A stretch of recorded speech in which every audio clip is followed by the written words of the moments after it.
Hello students, welcome back to Hindi mirror channel. सभी students का Hindi mirror पर फिर से स्वागत है।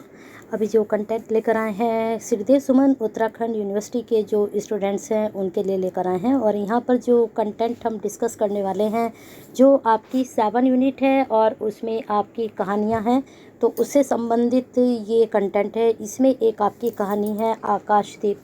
तो यहाँ पर आकाशदीप से संबंधित जिस प्रकार के आपके क्वेश्चंस बनेंगे, किस तरह के पात्र हैं, चरित्र चित्रण, उसके बारे में सारा डिस्कस करेंगे।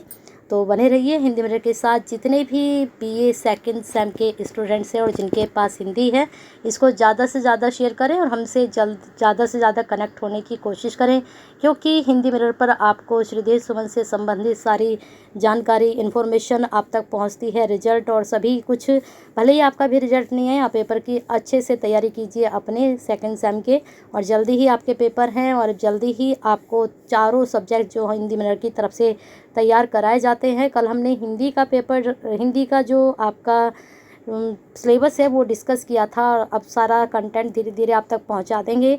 कुछ कंटेंट पहले से ही ऑलरेडी अपलोडेड है, उसको आप चेक कर लीजिएगा। दूसरे प्लेलिस्ट में आपको चेक करने पड़ेंगे, जैसे कि आपकी फर्स्ट और सेकंड यूनिट है, उपन्यास किसे कहते हैं, उपन्यास के कितने तत्व हैं, कहानी किसे कहते हैं, कहानी शिल्प, उपन्यास शिल्प। 4 यूनिट तक का सिलेबस आपको जो BA second year, third year और फर्स्ट ईयर की प्लेलिस्ट है वहाँ पर आपको मिल जाएगा। तो चलिए बने रहिए। अब आपकी आते हैं 6 यूनिट पर। 6 यूनिट में जितनी भी कहानियाँ हैं उनको हम डिस्कस करेंगे स्टेप बाय स्टेप। सबसे पहले आकाशदीप आपके लिए लेकर आए हैं। इसमें सबसे पहले आपके लिए कथानक आएगा, यानी कि जो उसकी अंतर्वस्तु है उसके बारे में बताएंगे। फिर चरित्र चित्रण, फिर सहयोगी पात्र कौन है, प्रमुख पात्र कौन से हैं, और संरचना शिल्प कैसा है। आपका जो थर्ड फोर्थ यूनिट है उसमें शिल्प के बारे में ही पूछा गया है, तो हो सकता है आपसे पर्टिकुलर आकाशदीप का ही शिल्प और भाषा पूछ लिया जाए। तो चलिए बने रहिए हिंदी मिनट के साथ। लाइक कर दीजिए फटाफट और शेयर कर दीजिए सभी स्टूडेंट्स को, जिससे सभी स्टूडेंट्स तक ये कंटेंट पहुंच सके सेकंड सेम के। और एक चीज़ और क्लियर कर देते हैं, अगर आप बीएससी के स्टूडेंट्स हैं और आपके पास माइनर इलेक्टिव में जो है हिंदी लगाई गई है, तो आप हिंदी मिरर की तरफ से उसकी भी तैयारी कर सकते हैं। वो जो कंटेंट है ऑलरेडी अपलोड है और आप प्लेलिस्ट में जाकर उसको चेक कर सकते हैं। अब देखिए कथानक एवं अंतर्वस्तु में क्या है आकाशदीप की, तो यहाँ पर आप देख लीजिए।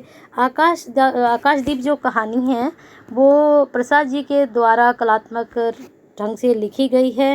वैसे हमें यहाँ पर तो जो पूरे ये पेज हैं, ये काफ़ी पेज हैं, हम एक बार चेक कर लेते हैं कितने पेज हैं। ये 16 पेज की आपकी पीडीएफ है। तो चलिए स्टेप बाय स्टेप बताते हैं। कहानी का प्रारंभ बहुत ही नाट्य ढंग से होता है। कहानी का पहला संवाद चंपा बोलती है। चंपा क्या कहती है? बंदी। दूसरा बोलता है क्या है? सोने दो। यह तो नितांत अपरिचित, एक दूसरे से अनजान व्यक्तियों के संवाद हैं, जो अज्ञात कारणों से एक ही परिस्थिति में पड़े हुए हैं, अर्थात बंदी हैं। बंदियों की एकमात्र कामना होती है कि बंधन मुक्त हो जाएं। ऐसी विषम परिस्थिति में दूसरा बंदी कहता है सोने दो। इसके बाद पहला बंदी निराश नहीं होता, संवाद आगे बढ़ता है। इसी से कहानी आगे चलती जाती है। इस संवाद से पता चलता है कि पहला बंदी दुस्साहसी और दूसरा बंदी आत्मविश्वास से परिपूर्ण है। उसे मुक्त होने के लिए कोई याचना नहीं करनी होगी, किसी का उपकार भी नहीं लेना होगा, इसलिए वह आत्मविश्वास से बोलता है। यह भी पता चलता है कि बंदी समझदार है, अनुभवी है। वह जानता है कि जो मुझे मुक्त करने की सलाह दे रहा है वह भी मेरी ही परिस्थिति में पड़ा हुआ है, अतः वह अगले प्रस्ताव की प्रतीक्षा करता है। इसलिए फिर वैसा ही निश्चित वाक्य बोलता है। बड़ी शीत है, कहीं से कंबल डालकर कोई शीत से मुक्त करता है। धीरे धीरे दोनों संवाद और सहमति की स्थिति में आते हैं। दोनों के साथ साथ पाठकों को भी पता चलता है कि नाव पर केवल 10 नाविक और प्रहरी हैं। आंधी आने की संभावना। पहला बंदी कहता है कि आज मेरे बंधन शिथिल हैं, पर संवाद में एक वाक्य शस्त्र मिलेगा कहा जाता है, और इस तरह आगे की रूपरेखा तय हो जाती है। यह नाव पोत से जुड़ी हुई है, उसे एक रस्सी से जोड़कर रखा गया। पोत से जुड़ी हुई रस्सी को काटना है। रहस्य और रोमांच का वातावरण है। दोनों बंदी आपस में टकराने लगे, एक ने दूसरे के बंधन खोल दिए। अब दोनों ही मुक्त थे, हस्तरेख में दोनों गले लग गए। इतने में दूसरे बंदी को, एक पाठक को पहली बार पता चलता है कि पहला बंदी स्त्री है, यानी कि जो पहली इस बंदी है वो स्त्री में है। ऐसे ये आपकी पूरी स्टोरी है। इसका स्क्रीनशॉट ले लीजिए आप, बाकी हम आगे चलते हैं। स्क्रीनशॉट ले लीजिए। इसमें बुधगुप्त है और चंपा है, ठीक है। जो पात्र हैं वो दोनों, एक बुधगुप्त है, उसमें एक चंपा है, ठीक है। वो दोनों एक नाव पर मिलते हैं। स्क्रीनशॉट ले लीजिए इसका। और हम आगे आपको बताते हैं किस प्रकार के आपके क्वेश्चंस यहाँ पर बन सकते हैं। अब आते हैं चरित्र चित्रण पर। चरित्र चित्रण में इसका सारांश आपसे पूछा जा सकता है, इसलिए मैंने कहा इसका स्क्रीनशॉट ले लीजिए और इसका सारांश तैयार कर लीजिएगा। तो मैंने भी आपको बताया था इस कहानी के 2 ही पात्र जो हैं मुख्य हैं, बाकी जो हैं इसमें सहयोगी पात्र हैं। तो चलिए देख लेते हैं कौन कौन से सहयोगी पात्र हैं। तो इसमें आकाशदीप में 2 तरह के सहयोगी पात्र हैं। कुछ पात्र ऐसे जो कहानी में कभी उपस्थित ही नहीं होते हैं, बल्कि केवल उनकी चर्चा होती है, यानी कि जब हम आपस में किसी की बात करते हैं तो उनका कोई रोल नहीं है वहाँ पर, लेकिन उनके बारे में बात ज़रूर होती है। अनुपस्थिति सहयोगी पात्र में जो चंपा के पिता हैं उनके बारे में वो दोनों बात करते हैं, चंपा और बुधगुप्त। चलिए यहाँ पर आप देख सकते हैं कौन कौन यहाँ पर बुधगुप्त से बात करती है चंपा, सारी यहाँ पर कहानी बताती है उसको। फिर है उपस्थिति सहयोगी पात्र। नाव पे सवार 10 से 12 नाविक जो हैं सहयोगी पात्र हैं, यहाँ पर आप देख सकते हैं। मैं आपको सिर्फ वही बताऊंगी जो इसमें मेन होगा, बाकी का आप स्क्रीनशॉट लेकर पढ़ लीजिएगा। देखिए यहाँ पर कहानी के क्वेश्चंस देख लीजिए किस तरह के आपके एग्जाम में बन सकते हैं। चंपा की माँ चारित्रिक विशेषताएं बताइए, 3 पंक्तियों में उत्तर, यानी आपको यहाँ 3 पंक्तियों में देना नहीं है, हो सकता है यह आपका शॉर्ट में क्वेश्चन बन जाए। फिर दूसरा आपका क्वेश्चन है आकाशदीप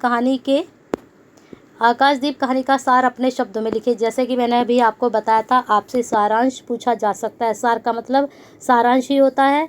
तो आप जहाँ मैंने कहा स्क्रीनशॉट लेकर इसका पढ़ लीजिए, तो वहाँ से आपका सारांश तैयार हो जाएगा। और जो अभी मैंने कहा था अन्य पात्र में माँ के बारे में चंपा ने जो बताया है, तो उसके हिसाब से आप उसका चरित्रण कर सकते हैं। ठीक है, प्रमुख पात्र में आते हैं बुधगुप्त पर। अब इसके हेडिंग देख लीजिए। पहला है बलवान, जो बुधगुप्त है वो बलवान है, स्क्रीनशॉट लीजिए इसका। फिर इसके बाद है साहस और आत्मविश्वास, आप पढ़ सकते हैं, शुरू में ही बताया गया था कि कितना उसमें साहस है और आत्मविश्वास है, जब वो कहता है कि हमें नाव से मुक्त होना है। ठीक है, और उसको चंपा को भी वो बोलता है। जलदस्यु से महानाविक, फिर प्रेमी रूप में। फिर इसके बाद है आपका हेडिंग, फिर आते हैं चंपा के चरित्र पर। यहाँ पर आप देख सकते हैं चंपा के चरित्र में साहसी है, ईमानदार और नैतिक है, इसके साथ ही प्रेम का आदर्श प्रस्तुत करती है। ये इसके 3 हेडिंग है। आप और भी हेडिंग यहाँ से बीच में से भी बना सकते हो। ठीक है, चलिए यहाँ पर प्रश्न आप देख सकते हैं। चंपा की पीड़ा का मूल कारण क्या था, ये प्रश्न ये बन सकता है। और दोनों के चरित्र का भी प्रश्न आपका जरूर बनेगा। अब आते हैं कहानी के परिवेश में। भौगोलिक परिवेश, प्राकृतिक परिवेश और ऐतिहासिक परिवेश, ये 3 प्रकार के यहाँ पर परिवेश बताए गए हैं। वैसे ये इतना इम्पोर्टेंट नहीं है, यहाँ पर इम्पोर्टेंट क्वेश्चन बनेगा आपका एक तो बुधगुप्त और चंपा का चरित्रण और एक इसका सारांश। ये 3 क्वेश्चन आपके मेन हैं यहाँ पर। बाकी शिल्पगत विशेषताएं जो मैंने अभी आपको बताया था, शिल्पगत और जो भाषागत विशेषता है वो आपसे पूछी जा सकती है। देखिए यहाँ पर इसका भी आप स्क्रीनशॉट ले लीजिए। ये देखिए संरचना शिल्प कैसा है, तो ये शिल्प है।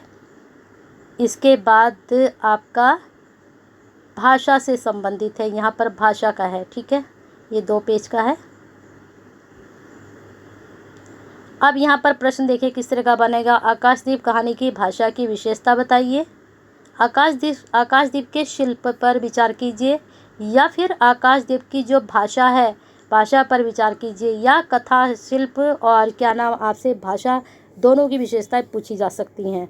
तो इस प्रकार से पूरी आकाशदीप आप तक पहुंच गई है, पूरे क्वेश्चंस पैटर्न आप पर पहुंच गया है। तो बने रहिए, हिंदी मिरर के साथ कनेक्ट रहिए और हमेशा लाइक के साथ और शेयर के साथ जुड़े रहिए। शेयर कर दीजिए और सब्सक्राइब अभी तक नहीं किया है। एग्जाम आने वाले हैं, political, history, sociology, Hindi 4 subject की आपकी तैयारी होने वाली है। तो बने रहना है, कमेंट बॉक्स में अपनी क्वेरी सेंड करते रहना है और फीडबैक भी भेजिएगा। इस बार फर्स्ट टाइम में आप लोगों ने नहीं सेंड किया था, इस बार फीडबैक ज़रूर भेजें। हिंदी मिरर आपका इंतज़ार करता है।